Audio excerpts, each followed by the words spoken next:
Hello, I'm here today to talk about deciding what you will do. This is a great, if difficult, positive discipline tool. I say it's difficult because, um, in my own experience, this is one of my struggles. Really, what it means is you say to a child, to a person, um, in this situation, if this happens, I will do XYZ. Then you have to do it. And that's what I think is hard. And you don't give any warnings and you don't do anything else, right? So it's challenging. The easy part, I think, is planning what you will do and notifying the person in advance, right? So a great example for me is story time in school. And I'm sure you can imagine what I deal with. A lot of different little children who don't want to sit down, who want to just like hug their friends and jump up and down and interrupt and say what they feel immediately as they feel or think it, right? And it's my job to try to help teach them how to sit there calmly, how to listen and pay attention and interact when asked, right? And let other people interact when asked. So I was finding that what I was doing was really not working. I was giving a lot of warnings, right? Like, if you stand up one more time, then I'm going to stop reading.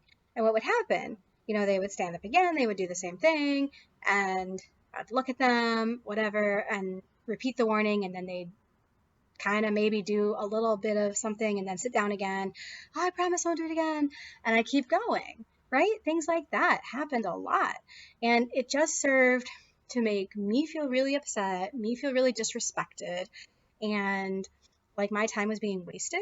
And also, the other children in the group who were behaving felt really bad. I gotta say, we were behaving. We're making choices to listen, right? And then they felt really, really, really bad as well. And they also felt like their time was being wasted. And the children who kept making decisions to get up, to run around, to interrupt, there was never really any reason for them to change.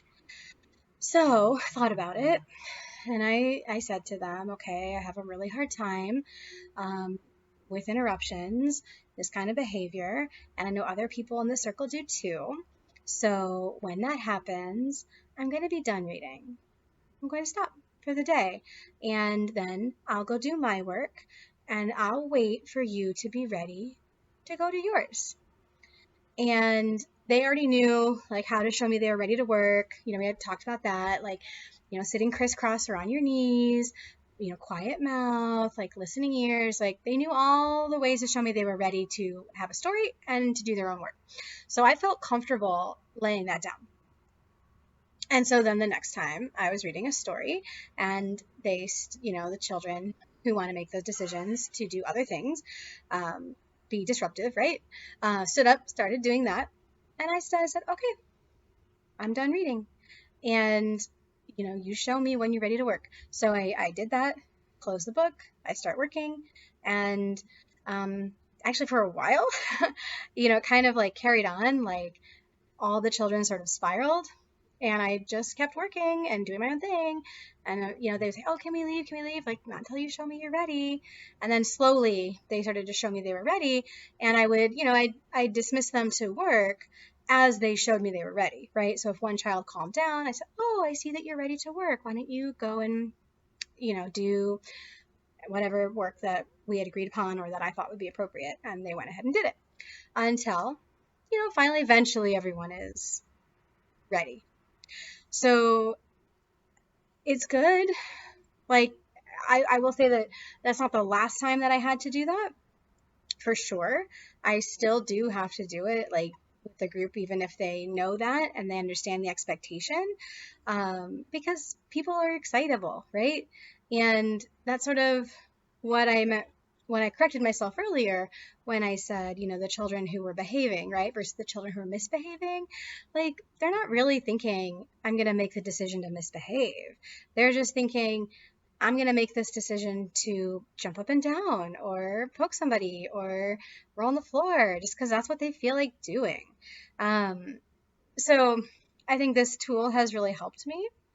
But again, it is really hard because when I stop reading, I also have to follow through on what I said calmly and kindly with love, right? So I can't stop reading and say, well, that's it. I'm done reading and it's your fault and you should know better and I'm going to put this away and you just think about it, what you're doing. Like, I can't do that because then that's totally ineffectual. Um, you know, and I admit I get frustrated sometimes, and that's what wants to come out. So you just have to keep inhibiting and stick to the plan and stick to your agreement. So I hope that this rambling has been useful to somebody, and decide what you will do and do it. Bye.